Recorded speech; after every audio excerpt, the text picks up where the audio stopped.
Bismillah. Assalamualaikum warahmatullahi wabarakatuh.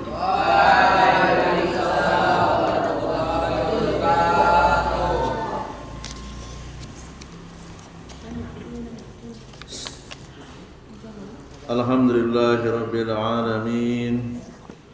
Wa sallallahu wa sallama wa baraka ala abdillahi wa rasulihi nabiyyina Muhammadin sallallahu alaihi wasallam wa ala alihi wa sahbihi ajmain wa man tabi'ahum bi ihsanin ila yaumiddin.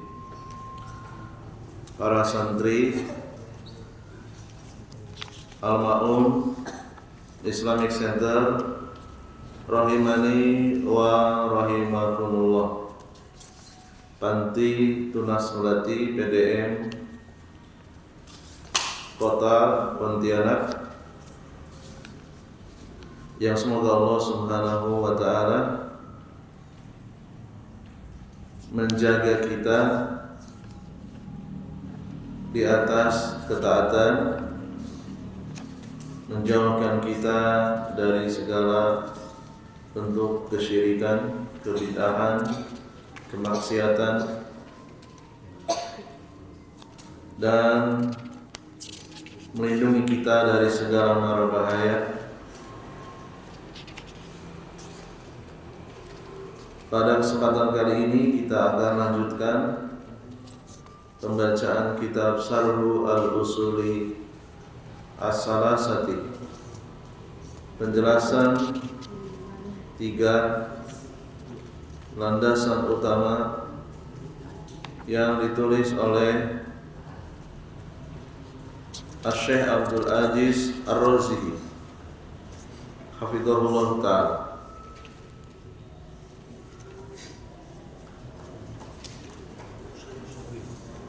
Al-aslu al-awwalu ma'rifatullahi azza wa jalla. Silakan ditulis. Landasan pertama, mengenal Allah.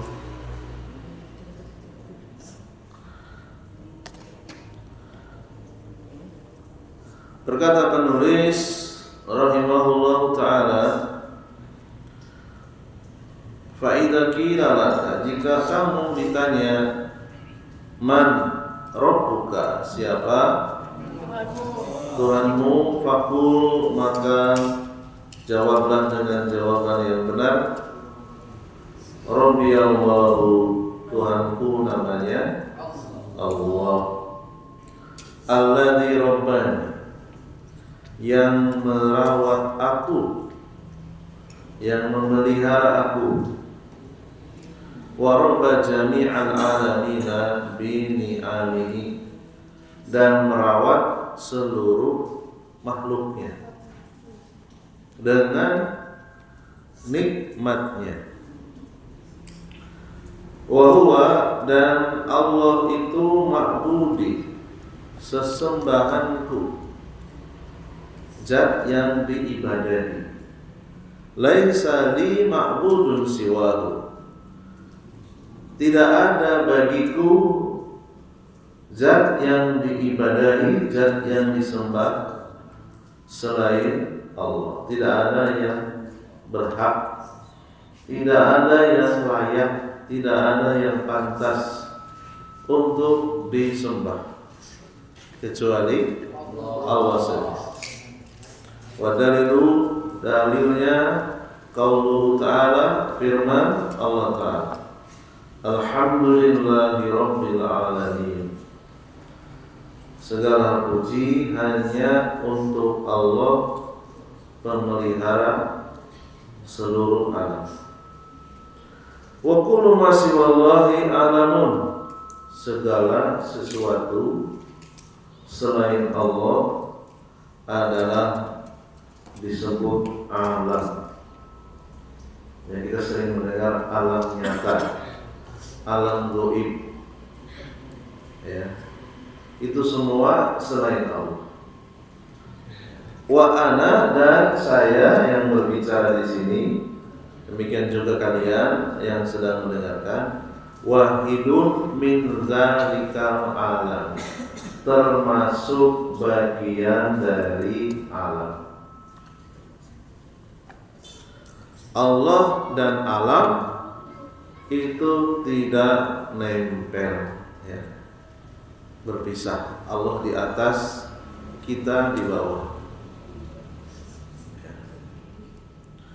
Qala asy-syarihu, berkata pensyarah kitab Al-Usulu As-Salasatu, Syekh Abdul Aziz Ar-Razi, Ar-Rabbu fi lughati yutlaqu 'ala al-hafidhi ar-ra'i wa 'ala al-khaliqi al-murabbi. Silakan ditulis. Kata Rabb secara bahasa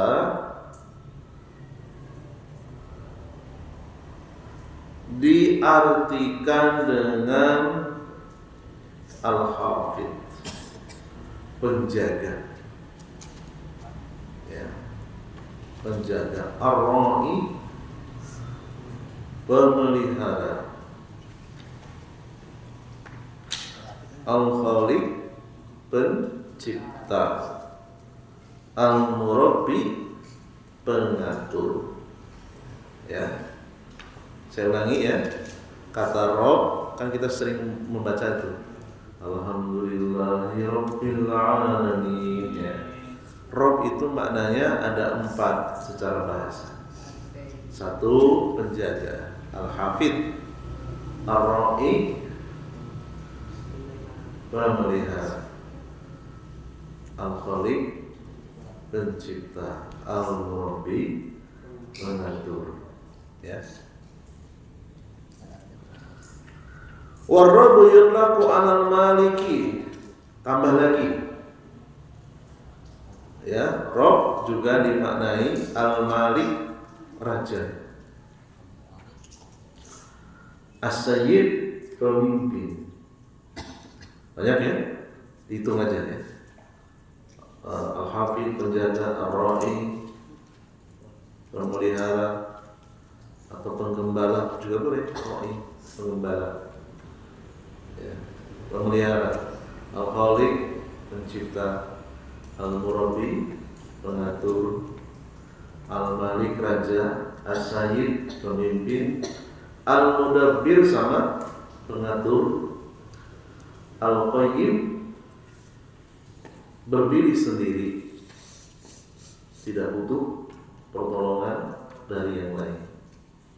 Al-qayyim.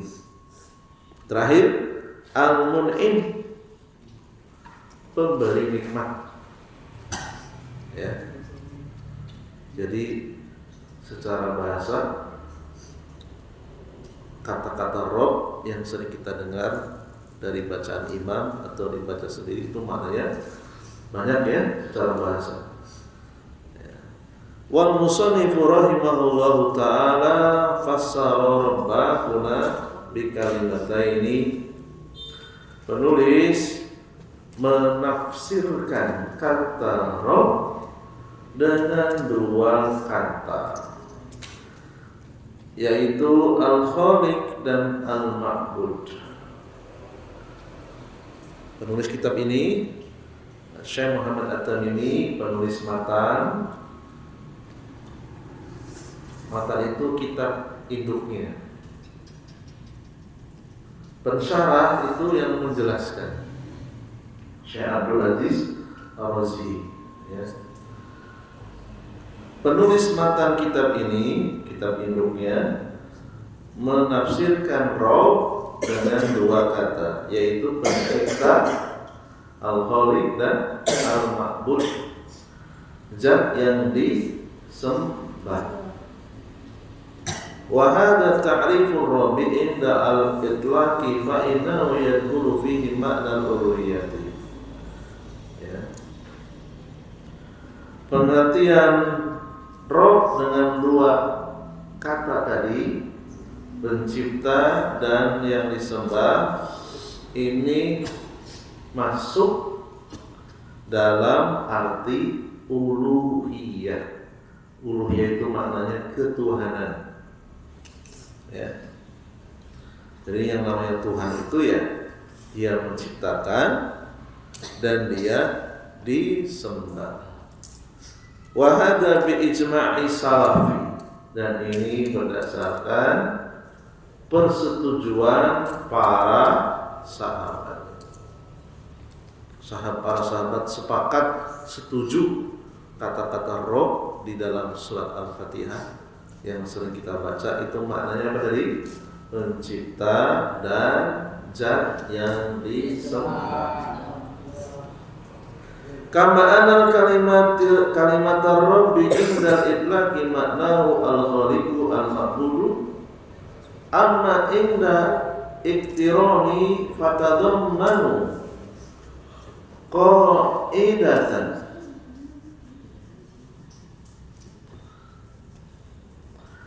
Adapun kata-kata Rabb kalau ditulis atau diucapkan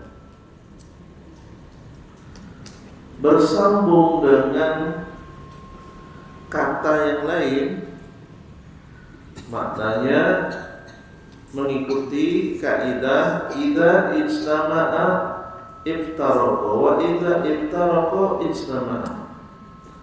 Apabila kata Rabb berkumpul dengan kata yang lain, maknanya hanya satu. Kebalikannya, jika kata Rabb itu berpisah dari yang lain, maka maknanya lebih dari satu.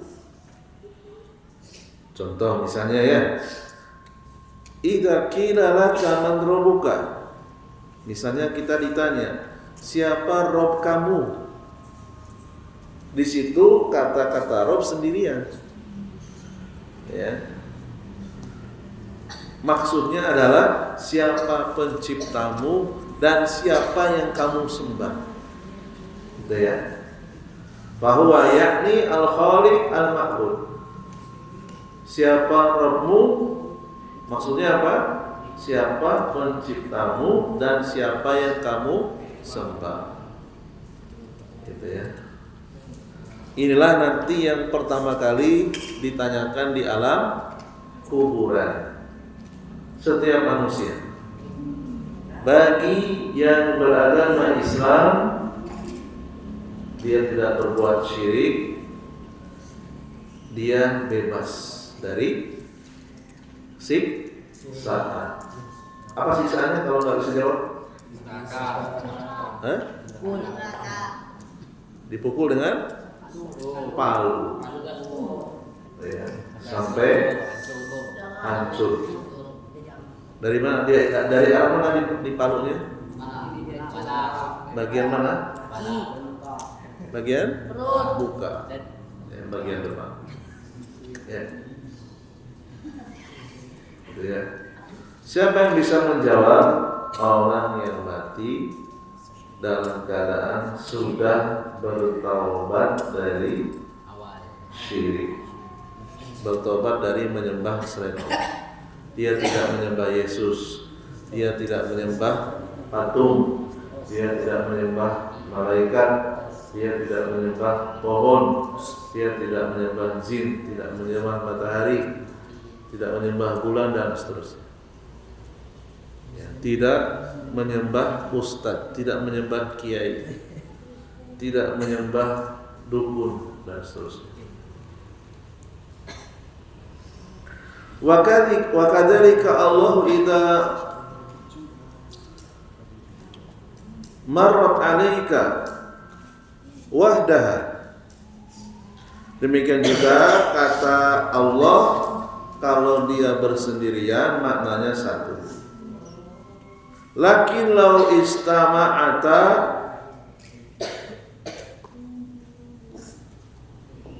fi siyaqi wahidin Allahu wa Rabbu fahuna yakhtaliful makna. Apabila kata Rabb digabung dengan kata Allah, misalnya Allah dan Rabbi, ya, berarti bergabung dia. kata-kata Rabb nggak sendirian, maka artinya hanya satu saja, yaitu kata Rabb di situ maknanya pencipta. Allah dan Rabb. Rabb di situ maknanya pencipta saja, karena disebutkan dengan kata yang lain.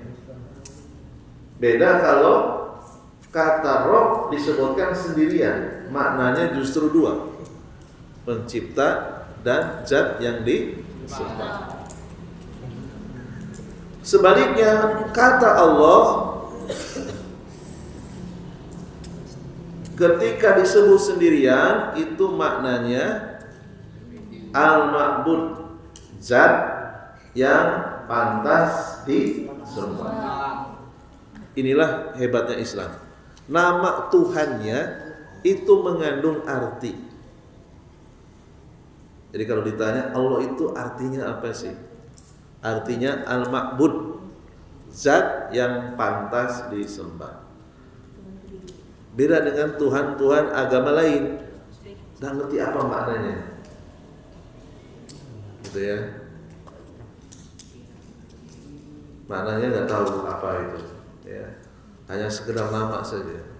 Tapi khusus Tuhannya orang Islam, kata Allah itu artinya zat yang pantas disembah. Fa indal iftiraqi yatasa'u wa indal istima'i yudayyibu.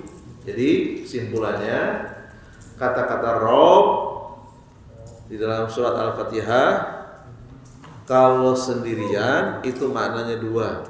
Rabb itu maknanya pencipta dan zat yang disembah. Tapi kalau bergabung dengan kata Allah, Allahu Rabbi misalnya, kata-kata Rabb di situ maknanya cuma satu, apa? Khaliq, pencipta.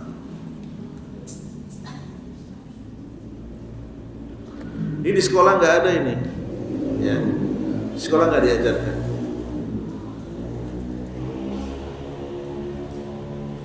Aslullahi, asal muasal kata Allah. Kata Allah itu dari mana asalnya?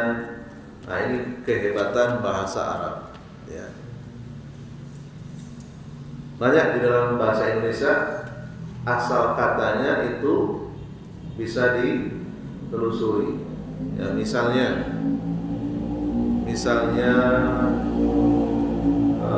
majelis permusyawaratan rakyat, disingkat apa? MPR. Majelis itu asalnya dari kata apa Udin? Majelis berasal dari kata jalasa yajlisu, ya, jurusan. Jalisun, majlusun, ijlis, latajlis, majlasun, majlisun, ya, tempat bermusyawarah, ya. Jadi ada asalnya. Nah sekarang kata Allah juga ada asalnya. Nah silakan ditulis. Kata Allah berasal dari kata al-ilahu. Bisa nggak kira-kira nulis Arabnya? Al-ilahu. Saya sebutkan alif. Bisa alif? Bisa? Bisa ya. Lam. Ya. Lam alif. Bisa nulis lam alif? Alif dulu. Kemudian lam alif. Kemudian lam lagi bersambung dengan ha. Ha. Ya. Dibacanya al-ilahu. Ya. Jadi kata Allah berasal dari kata al-ilahu. Sudah? Kalau nggak ngerti Arabnya Indonesia dulu nggak apa-apa lah, ya. Suhilat al-hamzatu al-ilahu. Hamzah yang harokatnya kasroh yang berbunyi i, al-ilah, itu dihilangkan, dibuang. Summa iltaqota al-lamu wal-lam. Kemudian lam dengan lam bergabung. Fasyadat data menjadi bertasdid. Tadinya al-ilah al gitu ya. Lalu dibaca Allahu. Nah, itu asal muasalnya. Ya. Al-ilah sendiri berasal dari kata aliha ya'lahu ilahan. Ya, gitu ya. Aliha ya'lahu ilahan.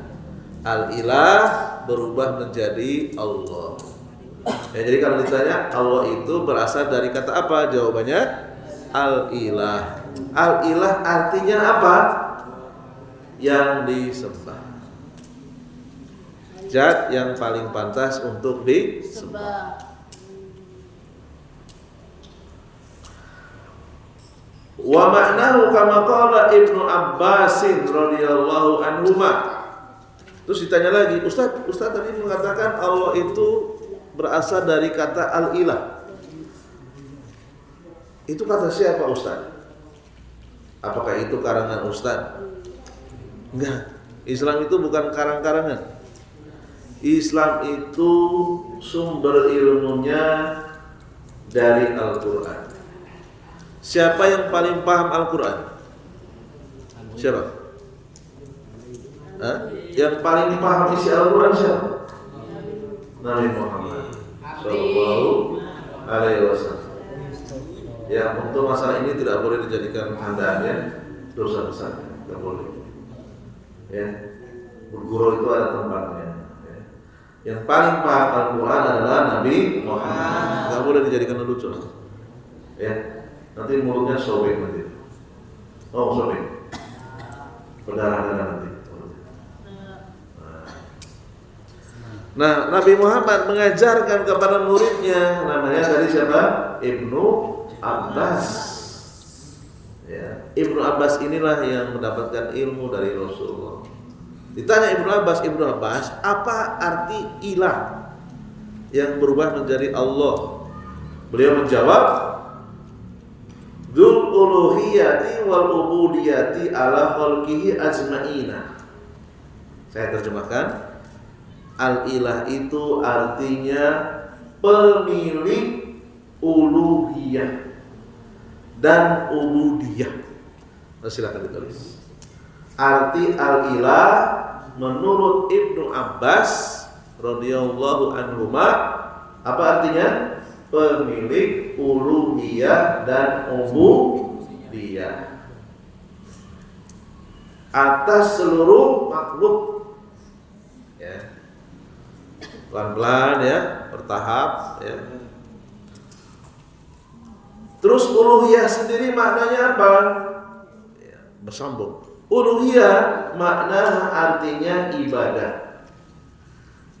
Ya.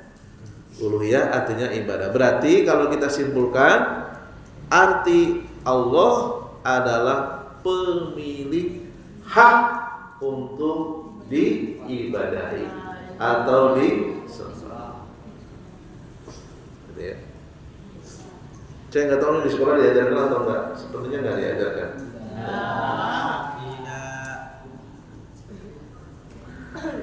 Fahuwa alladhi ta'lahuhu wa ta'buduhu al-qulubu, yaitu tempat sasaran hati-hati manusia menyembahnya. Jadi hati kita bergerak ya menyembah Allah mahabbatan dengan penuh rasa cinta, wa ijlalan dengan pemuliaan. Ya, kalau kita sholat, kita ibadah pakai pakaian yang suci, harus dimuliakan, nggak boleh pakai pakaian yang mengandung najis. Dengan penuh rasa cinta. Cinta itu apa? Senang kalau sudah masuk waktu sholat. Kalau dia mendengar adzan kok hatinya kesal, nah itu berarti ada tanda ada penyakit di dalam hatinya. Mahabbatan dengan rasa cinta, wa ijlalan dengan pemuliaan, wa khaufan Ada rasa takut kalau kita termasuk orang yang mendapatkan murka. Kita akan disuruh sholat. Kalau kita meninggalkan sholat, kita akan diazab. Takut. Ya. Sholat harus dikerjakan. Warojaan berharap sholat kita diterima. Ya. Dosa kita dihapus, kita diberi balasan dengan balasan yang lebih baik. Wa ta'zimah, dengan penuh pengagungan. Sholatnya harus pelan, tidak boleh cepat. Ya. Sholat yang cepat seperti mematuk, seperti ayam mematuk beras, ya, itu sholatnya orang munafik. Siapa yang mengatakan? Rasulullah SAW. Tilka sholatil munafiki, tilka sholatil munafiki. Rasulullah mengucapkan 3 kali. Sholatnya orang munafik itu adalah yajlisu yarqudu syamsa hatta idza kanat bainal qarnai syaitani qoma naqaraha arba'an la yadhkurullaha illa qalilan. Munafik itu kalau sholatnya di akhir waktu. Padahal ada waktu, nggak ada kerjaan apa-apa, dia hanya main game saja, dia hanya ngelamun saja, atau dia ngobrol dengan kawannya. Sholatnya sampai waktunya mau habis, sholat asar, sampai melihat matahari, itu sudah mau mendekati maghrib. Sholatnya cepat, dia tidak mengingat Allah di dalam sholatnya kecuali sedikit. Nah, itulah sholat orang munafik. Beda kalau sholat asarnya masih awal, matahari masih di atas, dia nggak lihat matahari. Ya. Kalau sudah mendekati maghrib kan melihat tuh matahari warnanya sudah hampir merah. Nah, itu berarti dia mengakhirkan sholat dengan sengaja. Yaitu ciri sholatnya orang munafik. Wa huwa a'rafu al-ma'arifi. Allah itu sesuatu yang paling dikenal. Ya, yang paling dikenal di antara nama-nama yang dikenal. Kita tidak semua hafal nama benda-benda yang ada di bumi. Ya. Nama yang diketahui namanya, dan yang paling makrifat, yang paling mudah diketahui nama Allah Subhanahu wa ta'ala.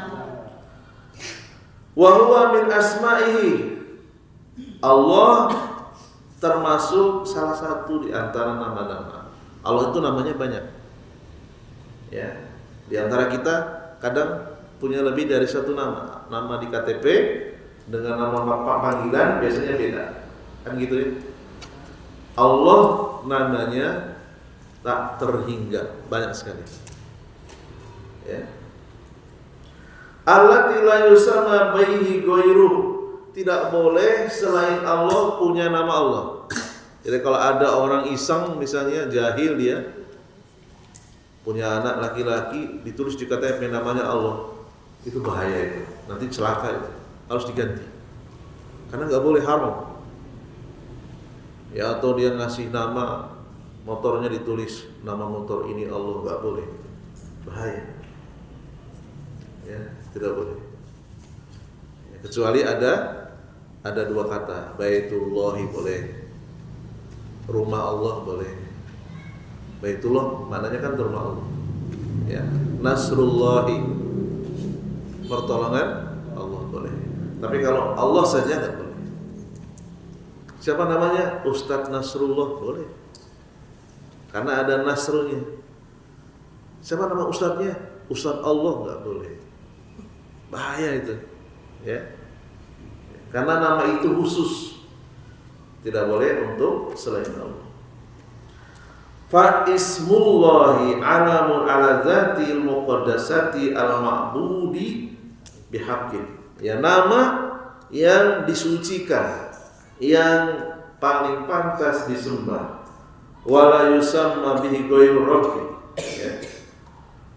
Selain Allah yang mengatur alam semesta selain Allah tidak boleh menamakan dirinya dengan nama Allah. Walam yatasamma bihadzal ismi ahadun abadan, selama-lamanya enggak boleh. Hatta al-jababirah, bahkan para raja, para tiran, hatta tawagib, bahkan togut, iblis sekalipun tidak ada yang berani menamakan dirinya Allah. Oh, dia nanti hancur dia.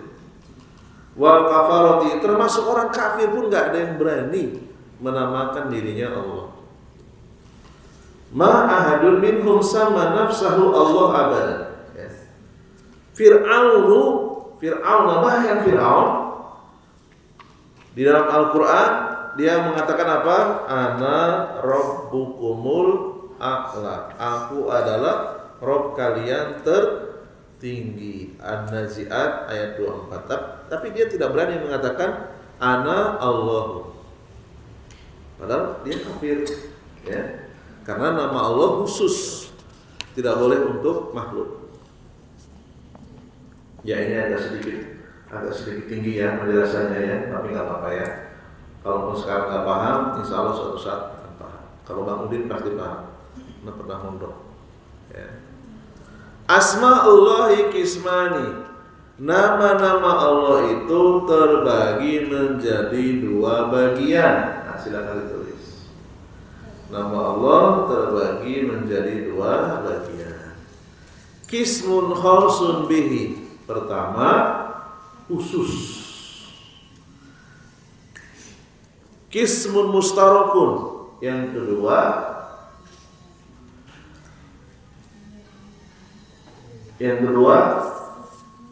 bisa dipakai untuk yang lain.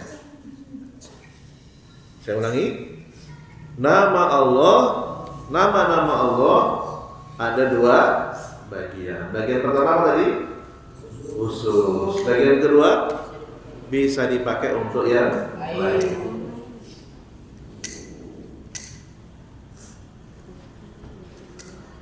Yang khusus la yusamma bihi ghairu misrullah. Contohnya Allah ini khusus, nggak boleh digunakan untuk yang lain. Contoh yang lainnya, Rabbul Alamin, silakan ditulis.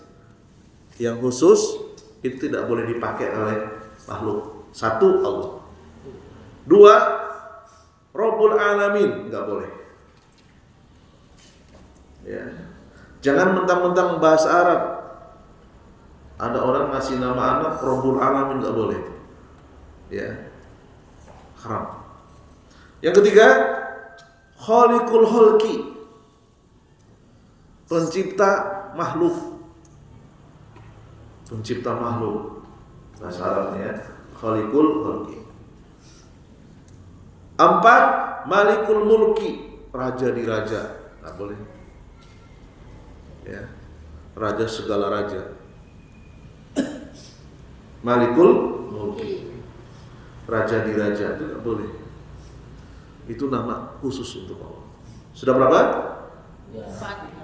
Empat ya. Allah, Rabbul Alamin, Khaliqul Khalqi, Malikul Mulki. Yang kelima, Al-Qabid Al-Basit, ya, yang menyempitkan dan meluaskan, ya. Al-Qabid Al-Basit, ya. Berikutnya Al-Khafid Ar-Rafi, yang menurunkan, yang meninggikan. Al-Khafid Ar-Rafi. Kemudian An-Nafi Ad-Darru, yang memberi manfaat, yang memberi bahaya.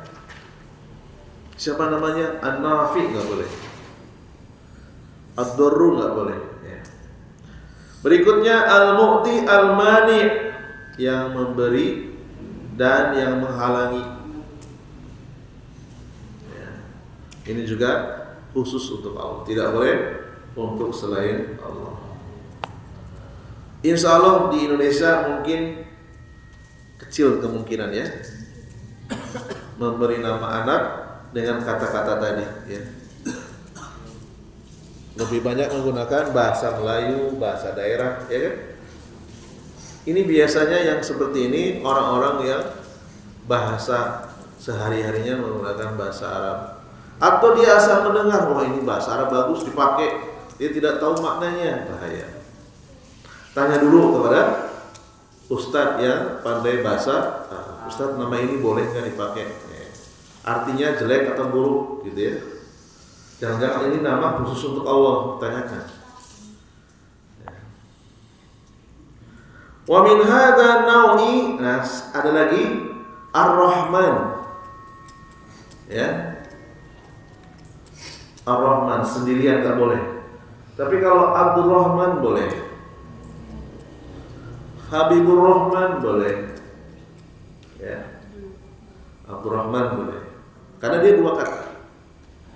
Hamba Allah. Abdurrahman itu maknanya hamba Allah. Ya, Abdurrahman Wahid Gusdur. Ya. Tapi kalau Ar-Rahman saja nggak boleh. Ya. Karena ini nama khusus untuk Allah. Walihada lamma tusamma Musailamah Al-Kadzdzab bir-Rahman. Pernah ada seorang Musailamah yang mengaku jadi nabi, ya, di zaman sahabat. Dia menggunakan nama dirinya Musailamah Ar-Rahman. Ya. Luzima walusiko bihi wasful kadibi. Lalu kemudian para sahabat menempelkan sifat pendusta. Orang ini pendusta. Ngasih nama dirinya dengan Ar-Rahman. Ar-Rahman itu khusus untuk Allah. Fala yutlaqu Musailamah illa wa yuwassamu bil kadhib. Ya, tidak boleh melekatkan Ar-Rahman kepada Musailamah melainkan dia disifati dengan pendusta. Ya. Li'annahu tusama bir-Rahman, karena dia menggunakan nama Ar-Rahman, nggak boleh. Ya. Terus kalau punya teman Abdurrahman, jangan memanggil Rahman nggak boleh. Ya. Ya, kita sudah tahu. Panggil aja Maman, nggak apa-apa malah. Man gitu malah nggak apa-apa. Atau lengkap yang paling bagus Abdurrahman. Jangan panggil Rahman sini Rahman, nggak boleh. Karena itu nama khusus Allah. Sampai mengatakan para ulama mereka orang-orang yang berilmu.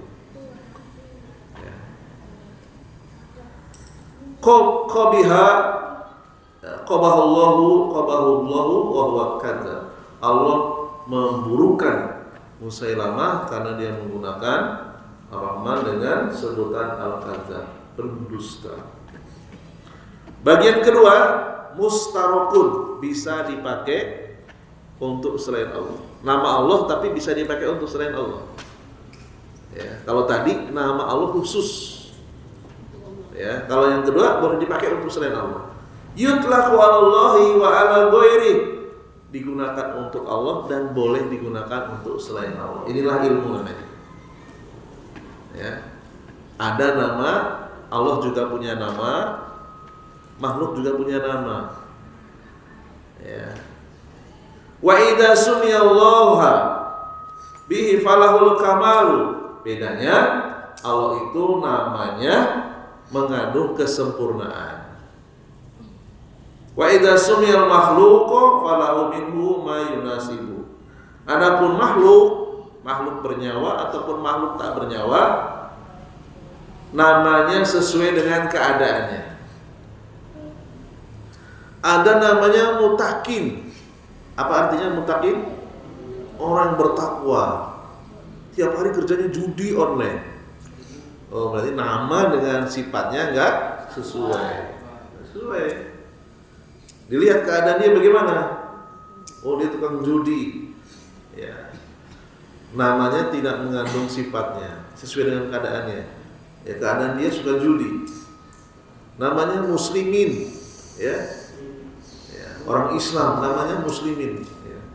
Tapi dia ya mengkeramatkan kuburan, enggak sesuai. Ya. Manusia itu tidak selamanya namanya sesuai dengan artinya. Kadang bertolak belakang. Itulah namanya manusia. Ya, tempat salah dan lupa. Ya.